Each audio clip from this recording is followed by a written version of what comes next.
continued celebration of Hispanic Heritage Month, I am joined today by a very special guest here to share her family's timeless recipe. By her family, I also mean my family, of pork carnitas is none other than my beautiful wife, Vanessa Mathison. Thank you. Hi. Can I mess up your makeup? That's okay. That's Okay. I love when you're here. Thank you. I love being here. And I'm so excited to share this recipe. I know. This is a big recipe. Honestly, since the day that really we met pretty much and we started going on dates, you've been talking about how carnitas were a big part of your life and growing up and how you've made them a big part of our life too. Yes. It was my dad's absolute favorite dish. And my dad really was the one to have the Hispanic culture, keeping it in our family, passing it along to me. And I'm so grateful. I have really, really fond memories of him taking us to see mariachi bands. Yeah. We always went to have Mexican food. Every Sunday morning, we would take a big pot, take it to a Mexican restaurant, fill it up with a Mexican soup menudo, and bring it home to eat all day. It's a Sunday ritual. Every Sunday. This is perfect that you're here making this for us, considering the history that you have and how much our kids love it. And we'll get into that in a minute. Yes. Should we start making it? Yeah, let's do this. Okay, here we go. So we have some pork shoulder right here, cut into some squares, into some cubes. Yes, 2-inch cubes. And we're going to take the oregano. Okay. And cumin. I'll mix it up. Okay. And salt. And really, really make sure it's just getting nice and covered with all these spices. Gotcha. That's my job. I got to make sure I'm mixing it up here. Very good. Okay. I love all those flavors, though. Excellent. So once it's mixed up, you might want to spend a little bit more time than that, everybody, but you get the idea. Yep. So then we put it in to a nice casserole dish like this, correct? Yep. And we're going to kind of, make it as flat as you can.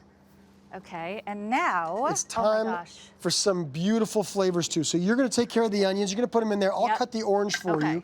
And then something else that may be a bit of a surprise to people, I don't know, avocado leaves. I love this ingredient. Okay, avocado leaves. It sounds so unusual, but actually Mexican cuisine uses it quite a bit. So just like Italians and French use bay leaves, Mexicans use avocado leaves. And we have a tree in our yard, so ours were fresh. I mean, they're dried now, but you get the idea. Yes, I was so excited to go out to our avocado tree and pick a couple of leaves. Now, do I squeeze this orange all over this? Yes. Man, this is such a good call, getting all that flavor. I think I just got some on your dress. That's okay.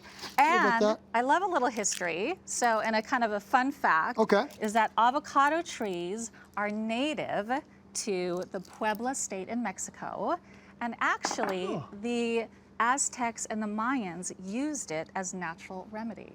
You see? So I have to come to work with you to find out this information. You didn't know this, did you? I didn't know this. Now look at this. Okay, look at all of these flavors. This looks so beautiful. This is incredible. And you want to make sure that you nestle in all of these ingredients all into the dish so that they're all getting all this flavor. I'll clean up for you here. This looks amazing already. Now, this is sort of the pièce de résistance. We really need, you know, you have in the past rendered your own lard. You need this good fat in there for it to all come together, right? Yes, and I mean, come on, lard makes everything taste good, right? I mean, now you probably want to try and find the best quality lard that you can out there. For sure. But if you can't find lard, what should we use? For sure. You can swap it out, no problem, for avocado oil. Good. And we're gonna the melted lard is gonna go all over the top. Very good. And did you mention that if you can't find avocado leaves, to try bay leaves?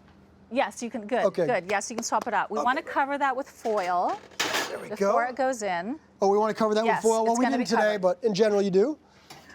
Okay. All right. Oh my gosh. Look at this. Okay. Whoa. So this looks a little different than when we put it in. So we skipped a step, everybody. What is that step now? So when it comes out, you're going to take out the oranges, you're going to take out the onion, you're going to take out the avocado leaves. You're going to drain it.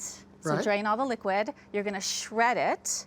And then you're going to put it back into the casserole dish. And actually what you want to do, this is a great little tip, the drained liquid, you kind of want to skim a little bit of the fat off and add it back because there's so much flavor in there you don't want to miss out. Of course not. So yes. So but then you broil it. You get that little crunch. It. Well, I mean, I think everybody's favorite part of carnitas is that little crunch, that crisp that you get, right? And so you got to broil it, but keep your eye on it, I'm assuming. Yeah, for sure. So you put it in the broiler, I don't know, just watch it, like, I don't know, 5-8 minutes. But then you can even turn it a little bit and put it in again.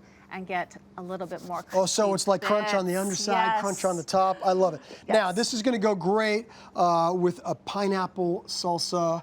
Tell me what's going on. Obviously, we've cubed up some pineapple Yeah, here. super easy. Okay. So it's just cubed pineapple, Yeah. red onion, Great. cilantro, Very nice. jalapeno. Because it's a salsa, you want that little bit of kick. Yes, and this is lime juice. Okay, great. And then you do the salt, because I'll probably do Salt too to much. taste. Well, our family loves salt. It's pink Himalayan sea salt, so it's actually got a lot of minerals and nutrients in there as well, believe it or not. And now the little tip for this salsa, you actually want to dice it as small as you can. Okay.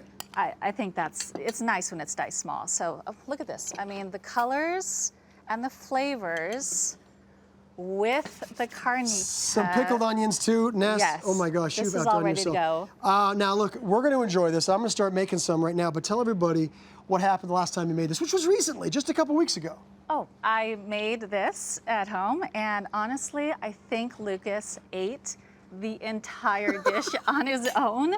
I'm gonna have to either double or triple the recipe next time.